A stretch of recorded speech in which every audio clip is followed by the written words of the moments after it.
Omicron cases continue to just explode here in the Northeast, but they are also peaking now in South Africa, and that could actually be a very good sign indeed. Meanwhile, Build Back Later, Biden's signature legislation won't pass this year, if it even passes at all now. And Love Hate 8, featuring my personal holy grail of soda. Friday Need to Know. Let's go.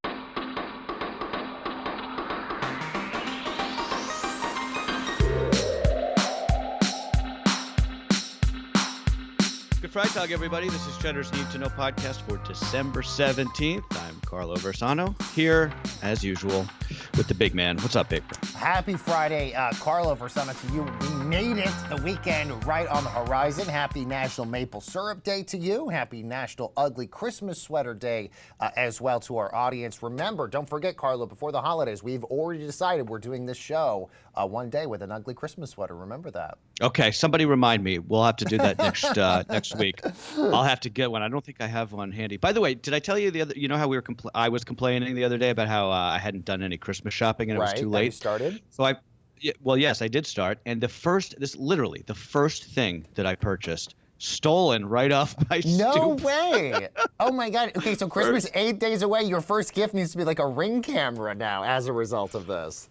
I can't even believe it. I got my dad this funny shirt that I found on eBay, and now somebody in my neighborhood. Sad. If I see somebody walking around with this shirt, I'm gonna know. You know, it's so funny. I had got one of those cameras, those doorbell cameras for my house, and I originally thought, like, this is so dumb. I can't believe I have this, and now I check it every 5 seconds. And literally, because I'm like, oh, an animal might be outside. Oh, my husband's taking the dog out. Oh, there might be a package. Oh, somebody else might be driving in my driveway. Like, you become obsessed with it. It's crazy. Yeah. I guess I can't do that because I'm in like a little rental over here. If I owned my own house, I definitely would. But I've started my own investigation with the USPS. Talked to the mailman. He's going to keep his eye out, so I'll keep you guys posted. He's going to keep his eye out for anybody wearing the shirt. Did the shirt say anything interesting, by the way? Yeah, it was a picture of a dog in a tie sitting behind a desk, and it says, "I'm not unemployed. I'm a consultant." My dad's a consultant. Isn't that interesting. Funny? So, okay, yes, now everybody, if you're in the New York area, keep an eye out for this, the consultant shirt. Yes, you email us, need2know@cheddar.com. Carla, we have a lot to dive into on this Friday, and we have to start, obviously, with the big stuff with Omicron. The national caseload now back up to 120,000 new coronavirus cases a day in this country. That is a 40% jump just over the last 2 weeks, with places right here in New York City seeing test positivity double just in the last 3 days.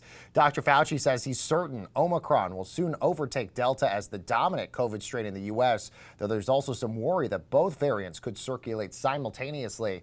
The mayor here in New York City, Bill de Blasio, saying Omicron is here in New York City. And all of us now, I think unless you know somebody in New York City, knows now somebody that has tested positive for the virus. It's really sort of hearkening back to early days of 2020, it feels like, in this city right now, Carlo. I had a woman in my elevator lobby tell everybody in the elevator lobby yesterday not to get in the elevator with her because she had just tested positive for COVID.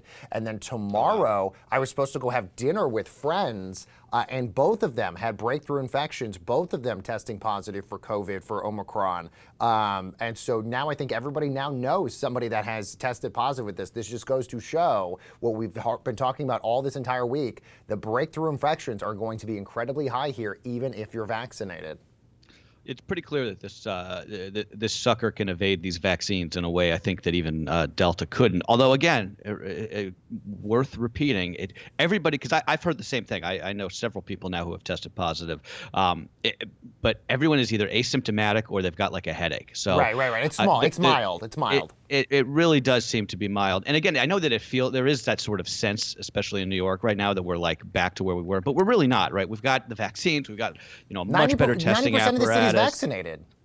Yeah, so I hope that everybody can just sort of keep a little bit of perspective. But yeah, 8,300 positives in New York City yesterday. That's the most ever. Though again, in the beginning, we didn't really have any idea what the actual caseload was because there was no testing.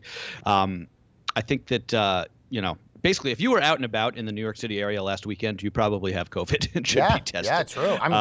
Good point. But all the more reason why rapid tests are so crucial right now, and again, all the more reason why it was just so offensive when the press secretary Jen Psaki said last week, she scoffed at that idea of sending them out for free to all Americans. I was trying to get my hands on some, so I found a few on Amazon. It's like $50 for 4 Oh yeah, of no, them. now they're price gouging those things online because now how everybody knows that they need them.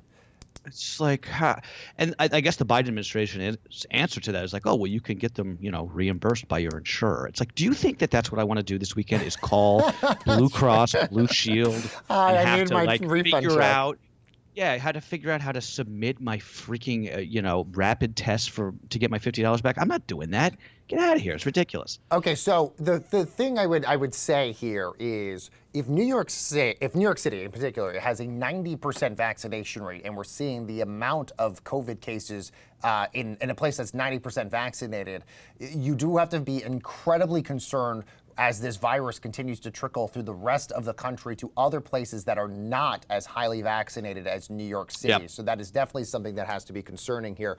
The other thing I would say, as we mentioned, again, most of these cases are that you're getting are mild. You're basically having, a couple small symptoms to it. Nothing is, the hospitalizations, I guess is what I'm trying to say, are incredibly low in New York City. So that is actually good. The hospitals are not overstressed. So it does continue to show that the vaccines are at least proving effective in that sense of the word. Right. All right, but speaking of the vaccines, this was a very big story coming out yesterday. The CDC recommending the Pfizer and the Moderna vaccines over the Johnson & Johnson shot. That is very important. They're citing new evidence now that they got that the Johnson & Johnson shot can trigger a rare blood clot disorder. Apparently more information they've learned about this than they had in the past. Now, the Johnson & Johnson vaccine will remain in the market, but the vaccine providers are being discouraged from giving it. Only about 16 million Americans got the Johnson & Johnson vaccine. Doctors are saying, look, if you got the vaccine and you have and it's been over like 5 or 6 months, don't worry, you're fine. Get your booster shot of Pfizer or Moderna. You don't have to worry about having any sort of late-term side effects from Johnson & Johnson. From the research that they found, it was basically within like the first couple days, like 6 to 10 days, they were seeing blood clots in women, particularly women under the age of 50, early on after they had just gotten the vaccine. So again, if you were one of the 16 million people that have received the Johnson & Johnson vaccine, do not be alarmed by this news, but they are saying if you haven't gotten a booster, get a booster of Pfizer or Moderna. Yeah. Dave Chappelle had a funny joke about the J&J shot that I can't remember now. But what was I going to say? Yeah, I think that, this is what a mess, right? It's just, this is going to give more ammo, I think, to the people out there who are saying like, hey, these vaccines were rushed out with before we really knew what they could do. But of course, like we say all the time, right? There's some level of risk to everything. And this is an example of that. Also, I just want to mention, because I mentioned it a minute ago, the data out of South Africa really does look like this Omicron wave has already peaked, or at least is close to peaking. It's too soon to know for sure, but that's very good news, and it's just more evidence that this thing is probably going to burn really hot and really fast, and that's that would be good if that's the case.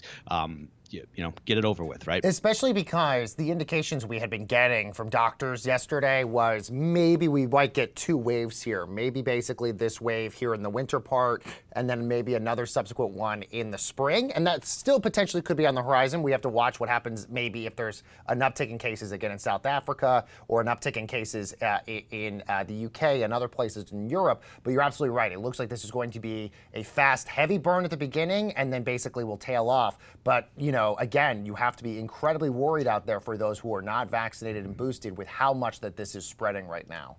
Carla, let's talk about Washington here. Democrats appear unlikely to pass President Biden's Build Back Better bill before the end of the year. That's because Senator Joe Manchin, whose vote is needed to pass literally anything, remains in opposition to signature parts of the legislation. Talks between Manchin and Biden this week have reportedly not been going well, as the senator from West Virginia has expressed concerns about making the child tax credit permanent, among with other aspects of the $2 trillion bill. We should note popular provisions in the Build Back Better bill, not just the child tax credit, but paid family leave. All those provisions have been stripped out by Joe Manchin because he doesn't like that part of the bill. And it was interesting if you sort of read the tea leaves through Joe Biden's statement yesterday, where he basically said that, look, we're negotiating with Joe Manchin. We're going to continue to negotiate with Joe Manchin. But observers noticed that Biden did not put a date on when he thinks things might materialize with Joe Biden. As in, previously, Democrats had hoped to get this done before Christmas. Yeah. Yeah, had hoped to get this done before Christmas. Now a lot of people are thinking maybe it's going to be January. Now at this point, Joe Biden basically taking the date off of the calendar here. Who even knows at this point how long this is going to go? And this is the reason when you have a deadlock 50-50 Senate, votes like Joe Manchin, they basically control everything now at this point. He really should have been Time Person of the Year, just in terms in terms of just influential. I mean, God, what a year that guy had, right? Yes. Just back to the child tax credit, unless an agreement is reached to extend that, the last drop of those payments to families was sent out this week. So that is essentially back to being over, unless they can figure out a way to extend it. I don't understand why Democrats don't just put Joe Manchin in a room and be like, "What do you want?" And then just give it to them, right? They don't have any leverage here. There's this argument out there that like, oh, the progressives were right in saying that they should have held the infrastructure bill hostage until they could get this bill, but they didn't have any leverage to do that. They wouldn't have gotten either of these bills. So that's what Manchin was saying from the get-go, though. That's basically what Manchin was saying at the beginning. Like, why hold up the bipartisan infrastructure bill when really I'm going to drag my feet and keep this going as long as possible? This is the other thing that I think has Democrats and even Joe Biden exasperated with this is it seems like Manchin has confirmed to them he's okay with the price tag of the bill. He's okay at the $1.7 trillion that's going to be spent here. It's just, it seems like where the money is being allocated seems to be the hang up on a lot of this. And where it's going. And so for a lot of us who are watching this, that seems like that's kind of mild, small semantics here, because it's like, if you've already agreed on the price tag, what's the rest of this? But to Joe Manchin, clearly this is a very big deal. Meanwhile, the annual defense bill sailed through Congress this week, even though the first year in 20 years that we're not even at war, and nobody even bothered to be like, well, maybe we could cut money from our defense allocations and put it into the country. It doesn't work like that, right? Nobody cares about it. The problem with that is because Trump added so much more money to the Defense Department over his 4 years as president, and it's a really sort of bad political. You can't cut. You can't cut, the Defense Department because Republicans would hammer you over something like that. All the more reason why Biden could be the guy to do that, though, because he's the most based president we have. He doesn't care, as we've seen with Afghanistan. True. Also, just one thing on Biden's sort of like faltering agenda. We didn't really cover this in a while, but student loan cancellation, which was one of his big platforms, appears to be completely DOA. I think Psaki said this week that it's not even like February really on 1st. the table. It's not really on the table anymore. Those loans are going to start to be back. You're going to have to start paying those loans again, as you said, in a few weeks. February 1st, and it seems like, it seems like the White House is really trying to, I guess, protect its right flank on this. But the worry is that it's going to have the effect of turning off a lot of younger voters whom he desperately needs if he has any chance of being reelected, right? Given that he made a campaign promise to cancel at least $10,000 of student loans. And I think you can make a strong case that he never should have made that promise. And I think there's a good argument that the student loan cancellation, the moral hazard involved in that is significant. But he did make the promise. And now he's going back on it. And this is why, especially younger voters, you do that, and they're just going to be like, why do I bother voting if you don't even do the one thing that I voted for you on? Student loan payment, and then most of the provisions in the Build Back Better bill all being held up as well. All things that Joe Biden campaigned on, and most of the Democrats in the 2020 primary also campaigned on. So you're absolutely right. If none of that materializes, people who voted for Joe Biden, especially progressive voters, would probably say, why did I vote for you when nothing is happening here? Let's talk about Elizabeth Holmes. Closing arguments now underway in the federal fraud trial of Elizabeth Holmes, and the jury could get the case as soon as today. Prosecutors finished up their case by arguing that the Theranos founder chose fraud over business failure, while the defense is in the process of making their final case, saying that Elizabeth Holmes didn't have any intent to defraud anyone. It's sort of amazing that Fortune cover that had her on the cover a long time ago, sort of saying that she was sort of the next Steve Jobs, Mark Zuckerberg. That almost in many ways could be the thing that sends her to jail here. Do you ever read that article? It's no, I never read it. I never read it. I mean, I just know about it because it's very, synonymous with her success. it's like the perfect example of like the worst parts of access journalism. It's like so fawning. Baker, just staying on trial watch here. The defense in the federal sex trafficking trial of Ghislaine Maxwell has started presenting its case to the jury, arguing that she was merely an employee of Jeffrey Epstein and that she's being made into a scapegoat by the government. Ghislaine's defense kicked off after the prosecution displayed dozens of photos of her in these sort of like intimate poses with Jeffrey Epstein. They say, of course, that those prove that she was more than just his assistant. Yeah, I saw those photos in the New York Times, photos with her, Epstein, a dog in her lap, all of that. Really interesting. Let's move to Hollywood, Carlo. Big news here. Chris Noth, Mr. Big from Sex and the City, has been accused of sexual assault by two women who allege that he raped them more than a decade apart.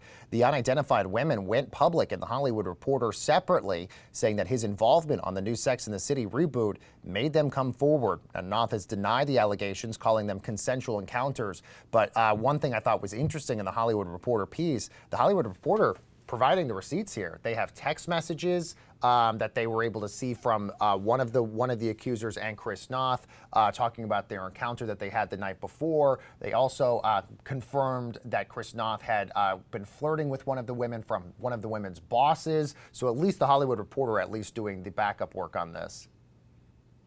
Yeah, I saw the Peloton also got rid of Peloton that. pulled the ad too. They got rid of that. They pulled that ad because of this. Also, this is sort of separate but related, I guess. Not really related, but kind of related. Jeff Garland was just fired off the ABC sitcom The Goldbergs after an HR investigation that stemmed from multiple complaints about that actor's on-set behavior, both verbal and physical. Garland, if you're a Curb Your Enthusiasm fan, he is Jeff. He's Larry's manager on that show. Hilarious. He recently addressed rumors about his conduct that reportedly made staffers uncomfortable, saying he has, quote, never physically come at anyone, end quote. So this is not similar to, there's no sexual misconduct allegation here, just for the record. Yeah, and Jeff Garland saying in an interview with Vanity Fair, I think Vanity Fair was the one that broke that story about a month or so ago about his on-set behavior. He sort of already indicated to them that he likely was going to be leaving the show, but this is specific to just the Goldberg. So if you are a fan of Curb Your Enthusiasm, and I did watch one of the most recent episodes last night, he still, it was funny. Yes, he still will stay on Curb Your Enthusiasm. Finally, the shipping industry is about to test a new way to move large vessels across the ocean, and they're using the power of wind here, Carlo. The Villa de Bordeaux, this cargo ship is planning to unfurl a giant 5,400 square foot kite next month, and the hope is this will help cut emissions. This is drags the ship across the Atlantic. Now, the kite is called Sea Wing, and the developer is saying that an even bigger parafoil could reduce fuel consumption by 20% per ship. This is pretty cool stuff here, Carlo. Wind powering a boat, man. Who would have thunk, right? Get out of here. No, seriously though, it's this is very cool. I always like putting these stories in because they just we're in the beginning of this real transition in terms of just fossil fuels, and I like to really highlight any time that we're seeing real innovations in that space. And remember, of course, our guiding climate change principle, right? Anything that emits carbon needs to be replaced with something that doesn't. So a giant container ship that's just burning oil, if that can even be partially replaced by using the power of wind, that could really go a long way in helping to reduce carbon emissions in that industry. There's a lot of innovation happening in that space. Is I think the shipping industry, one of many that's just realizing that they have got to start this process of decarbonization. I recently read this book called Ministry of the Future. I don't know. I think I mentioned it on this podcast a while back. It's sort of like a sci-fi book, but it talks about it paints this picture of a near future where we're all flying in dirigibles and sailing in these sort of like solar and wind powered ships. It's really kind of cool. I was reading yesterday in the New York Times, there's a big political fight happening right here in New York City. Local officials trying to get rid of, in terms of new buildings that are being constructed here. Any sort of gas stoves that are in houses now, trying to go fully electric to basically mimic what's happening in California, Washington, and others. I didn't know this. Close to 15%, I think it's 13 to 15% of all carbon emissions come from the house, from gas-powered stoves, your laundry, all of that sort of stuff. So I thought that was really interesting. The gas-powered stove thing, I mean, I guess induction, is supposed to be really good. I don't know anybody who has an induction stove, but I think people who have transitioned to induction heat say that it's really quite good and much better than electric stoves. So, if you have to have something that replaces something like a gas stove to make it worth making the change, right? Absolutely. As opposed to like what you see with like the straw bans, right? Where it's like, Right, okay, we're going to replace true, plastic straws with paper true. straws, but paper straws do not work The at moment you all. sip them, it's over. Yeah. Okay, let's do a little quick more to know before we go, Baker. Big news here. All 17 members of the U.S. missionary group that were being held hostage in Haiti since October, thankfully, Carlo, good news here, have been released. 5 of the missionaries have been freed, and their charity says that the other 12 are now back in the U.S., reunited with their loved ones. The group, which included children, was comprised of 16 Americans and 1 Canadian. No word on the terms of that release, though I think there are reports that we did pay some amount of ransom for them. Meanwhile, the FDA is going to now allow patients to receive abortion pills by mail without having to see a doctor in person. This is a big change here. The government permanently lifting those in-person restrictions on this pill known as mifepristone. I'm not exactly sure how to pronounce it. I guess I should have checked. Anyway, that pill can be taken within 10 weeks of gestation to end a pregnancy. The decision is still subject to state laws, and I think at least 19 states require a healthcare provider to be physically present when dispensing the drug. But in other states, you will now be able to get it via, the phone with a phone prescription or telemedicine. And this, of course, coming as the entire issue of abortion is up for grabs at the Supreme Court. Yeah, very good point. Meanwhile, Harvard killing the SAT and the ACT, at least temporarily. The school will extend a policy, though, make standardized testing optional for graduating classes through 2030. This is a huge symbolic shift away from standardized testing in higher education, which critics say does not accurately reflect a child's true ability. As somebody who had to take the SAT and the ACT multiple times when I was applying to college, this would have been news I would have loved to have heard back when I was in high school. This is one of those issues that I've completely done a 180 on. In the years ago, I think on this very podcast, I was talking about how much I personally hated the SAT and welcomed it being this push to remove them. And actually, the more I've read about it, and the more research I've done about it, I disagree. And I think that the SATs are actually one of the few things that we have that are really an example of kind of colorblind processes that give everybody a fair shot. They're really like a uniform way of assessing somebody's ability, and I don't agree with this move to ban them. But this is something that we should talk more about in the future. I'll put a little earmark in that. And also here, the federal judge just rejected the giant settlement between Purdue Pharma and dozens of state and local governments over that company's role in the opioid epidemic. The judge ruling that Purdue cannot be protected from lawsuits in return for a $4.5 billion payment. Purdue says they will appeal this ruling. All right, meanwhile, Santa Fe police have obtained a search warrant for Alec Baldwin's phone. That is part of the investigation into the shooting death of the cinematographer Helena Hutchins on the set of Rust. Now, Baldwin's lawyers say they requested a formal warrant for the phone before he handed it over to investigators, that in order to protect his privacy, Carlo. Not good news for old Alec there. No. Okay, let's do a little love-hate hate before we go, Baker.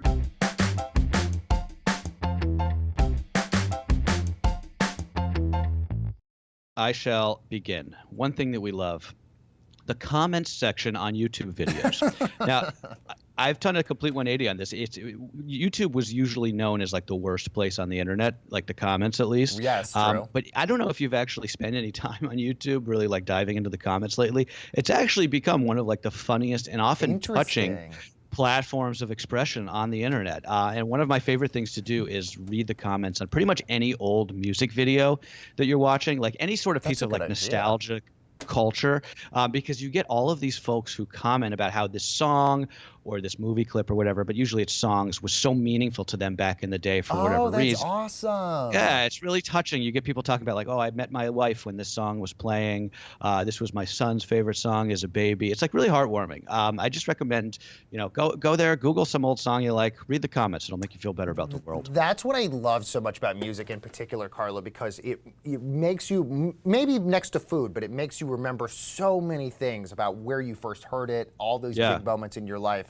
One thing we hate, and this is totally up my alley, the dialogue in movies has gotten so hard to understand. You basically have to have closed captioning on all the time. I mean, now my life at 37, I have closed captioning on for Succession and The Bachelorette. So it's basically running the gambit of every sort of genre now. And you know what it is? It's not just TV. It's when you go to the actual movies, you also can't understand it. No. Like, I don't know if anybody saw that Chris Nolan movie last year, Tenet. I couldn't understand a word that they were saying in that film. And I think that what it is really like an artistic choice by some of these directors or actors, I guess, to just kind of mumble their lines. And you know what's interesting is I think I've appreciated with international movies or like Squid Game, all these things, when they have subtitles on things, you know, I think I started to appreciate subtitles and captioning more. So maybe you and I have a business venture where we start a theater, but it's only playing things with closed captioning on it. Movies are also way too dark. I don't know if that's the same issue here, but everything is too. I can't see and I can't hear. Maybe I'm just becoming like an old man. Yeah, maybe it's my fault. Okay, finally, one thing that we ate. Speaking of movies here, I kept this one in my back pocket from when I went to see James Bond. The last time I was in a movie theater, probably the last time I will be for a while. I discovered the holy grail of soda alchemy, courtesy of those Coke Freestyle machines they have at the theater. Oh, those are awesome. The ones I mean? I love those. So this is what I discovered: 2 parts vanilla Coke, 1 part orange Coke, lots of ice. It's like a creamsicle. It's like a liquid creamsicle. It's delicious. They have all those flavors that you can't really get anywhere else. True. It's amazing. Yeah, the Coke Freestyle machine really doesn't get enough credit as a great American innovation, right? What other country would come up with a soda machine that can deliver an infinite number of beverages with to you? Lime, you could put cherry, you could put anything. And honestly, there was no better drug in my life than a Diet Coke, especially a fountain Diet Coke. There's literally nothing better in the world. I feel like it'd be so baller to have one of those in your house, right? Oh, I have a friend that is installing one in his house, and literally I'm only going to go to his house now because of that fountain Diet Coke machine. That's a major power move. Okay, guys, that's what you need to know for Friday, December 17th. Have a great weekend. Be careful out there, and we'll see you next week.